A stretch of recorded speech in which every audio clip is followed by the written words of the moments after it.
पुरानी किताब का भेद। एक छोटे से कस्बे में रहने वाले लड़के काशिफ को हमेशा किताबें पढ़ने का शौक था।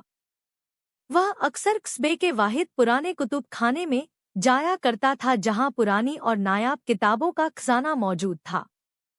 इस कुतुब खाने का मालिक बाबा अनवर एक बूढ़ा और दाना आदमी था, जो हमेशा काशिफ की किताबों में दिलचस्पी को देखकर खुश होता था। एक दिन जब काशिफ कुतुब खाने में आया तो उसकी नज़र एक बहुत ही पुरानी और बोसीदा किताब पर पड़ी, जो किसी अलमारी के निचले हिस्से में पड़ी हुई थी। काशिफ ने किताब उठाई और बाबा अनवर के पास ले गया। बाबा, यह किताब तो बहुत पुरानी लगती है, क्या मैं इसे पढ़ सकता हूँ? काशिफ ने पूछा।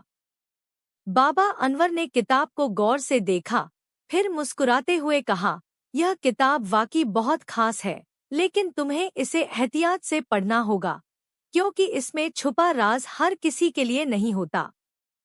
यह बात सुनकर काशिफ का तजस्सुस और बढ़ गया। उसने किताब को फौरन घर ले जाने का फैसला किया। घर पहुंचते ही वह किताब को पढ़ने बैठ गया। किताब के सफ़े बहुत नाजुक और पुराने थे, लेकिन अल्फाज साफ और वाज़ेह थे। यह किताब किसी जादुई दास्तान पर मबनी मालूम होती थी, जिसमें एक कदीम शहर और उसके खजाने का जिक्र था। किताब की हर सतर काशिफ को किसी नए राज की तरफ ले जाती रही। अचानक उसे किताब के दरमियान में एक सफ़े पर अजीबोगरीब नकूश नजर आए, जो किसी आम ज़बान में नहीं थे। काशिफ ने सोचा कि शायद यह कोई जादुई तहरीर है जो वह समझ नहीं पा रहा था। उसने किताब को और गौर से पढ़ा और देखा कि नकूश के नीचे एक हल्की सी रोशनी नमूदार होने लगी। काशिफ हैरान हुआ और इस रोशनी के पीछे छुपे भेद को समझने की कोशिश करने लगा। जल्द ही उसे एहसास हुआ कि यह किताब सिर्फ एक आम दास्तान नहीं, बल्कि एक रास्ता थी जिसके जरिए कोई शख्स कदीम खजाने तक पहुंच सकता था। लेकिन इस खजाने तक पहुंचने के लिए कुछ आजमाइशों और चैलेंजों का सामना करना था। अगले दिन काशिफ दोबारा बाबा अनवर के पास गया और उसे सारी बात बताई। बाबा अनवर मुस्कुराकर बोले, बेटा, यह वही राज है जिसे सदियों से लोग तलाश करते आ रहे हैं, लेकिन यह किताब सिर्फ उसे अपना भेद देती है जो दिल से सच्चा हो और आजमाइशों का सामना करने का हौसला रखता हो।